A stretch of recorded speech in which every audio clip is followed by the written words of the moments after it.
Look at the siding on the house, Chelsea. Oh my God! The entire that come from.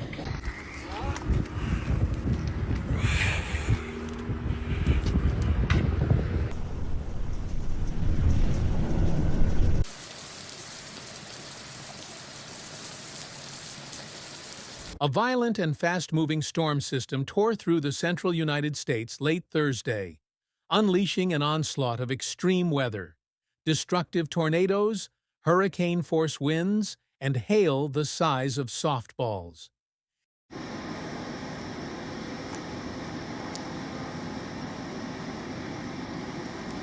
Communities across Nebraska, Iowa, and Wisconsin were hammered with devastation as supercells erupted one after another, leaving behind a chaotic trail of shattered windows, crushed homes, and crippled infrastructure.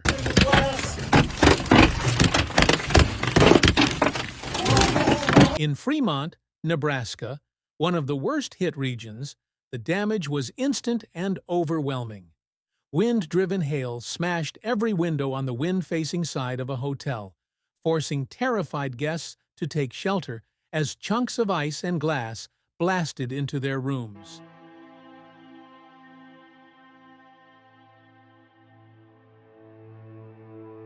"There's hail in my bedroom," one person said, capturing terrifying footage of baseball-sized hail crashing onto the floor.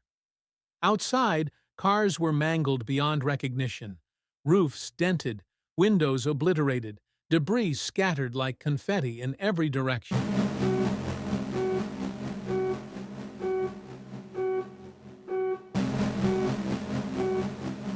Meteorologists recorded wind gusts between 67 and 82 miles per hour, strong enough to rip apart trees and damage buildings even in the absence of hail.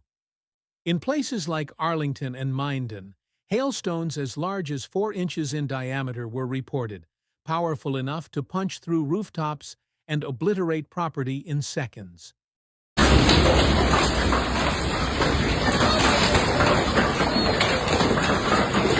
These monstrous chunks of ice were sustained by updrafts near 80 miles per hour, keeping them airborne longer and allowing them to grow even bigger before they came crashing down. Farther east, the tornado threat exploded. An EF3 tornado with peak winds of 140 miles per hour touched down near Bennington, Nebraska, tearing through structures with brutal force. Though it was brief, its path left no doubt. Homes shredded, debris hanging from trees, lives turned upside down.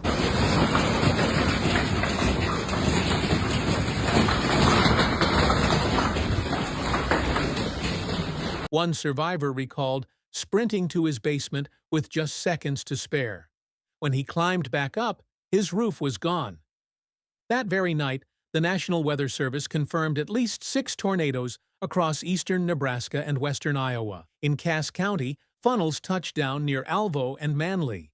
Another tornado ripped through neighborhoods in Douglas County near Dutch Hall Road, uprooting a 35-foot tree and damaging several homes.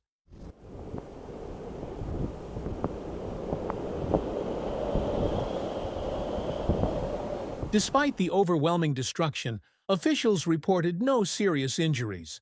A miracle, considering the scale. In southwest Iowa, storm chasers tracked a long-track tornado near Essex. This twister stayed on the ground for nearly 50 minutes, carving a path from Tabor to the outskirts of Essex.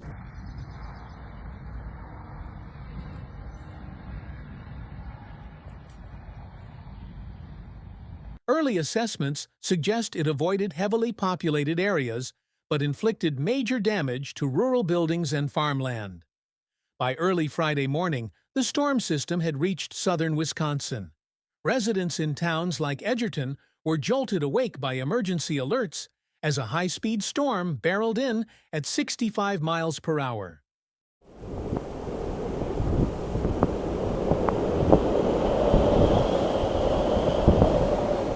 Tennis ball-sized hail pummeled neighborhoods, covering streets, rooftops, and cars in a thick layer of ice. Meteorologist Owen Zarley described the aftermath as widespread and devastating.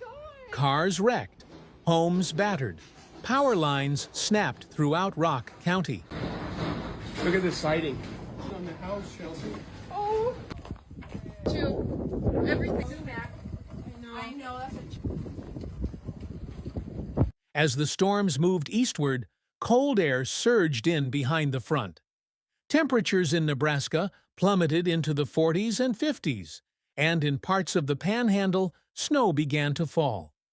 A surreal sight, wintry white dust covering the rubble from a night of summer-like destruction.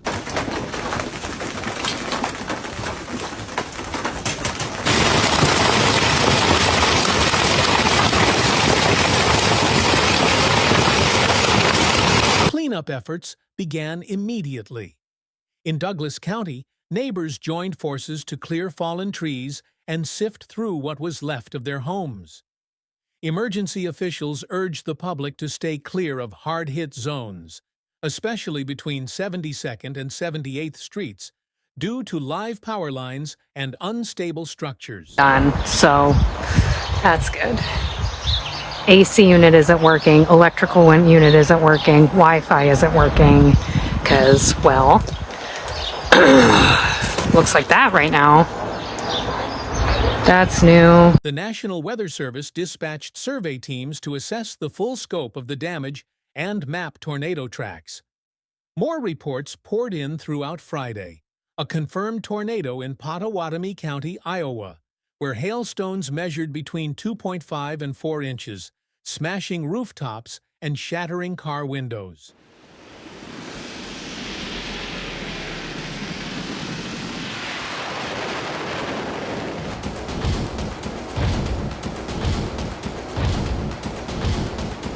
In Bennington, the same system dropped softball-sized hail just northeast of Council Bluffs, adding insult to injury in a region already ravaged. With millions still under threat heading into Easter weekend, forecasters warn that the same unstable conditions could trigger more severe storms in the coming days. The deadly cocktail of warm, moist air and strong upper-level winds remains, a perfect setup for more tornadoes, damaging gusts, and destructive hail across the Midwest. If you found this video informative, give it a like, share it with others who need to stay alert, and drop your thoughts in the comments. How has your community been affected? What's your story? Thank you for watching. Stay safe. Stay aware. Don't break my windshield, please. This was a horrible idea.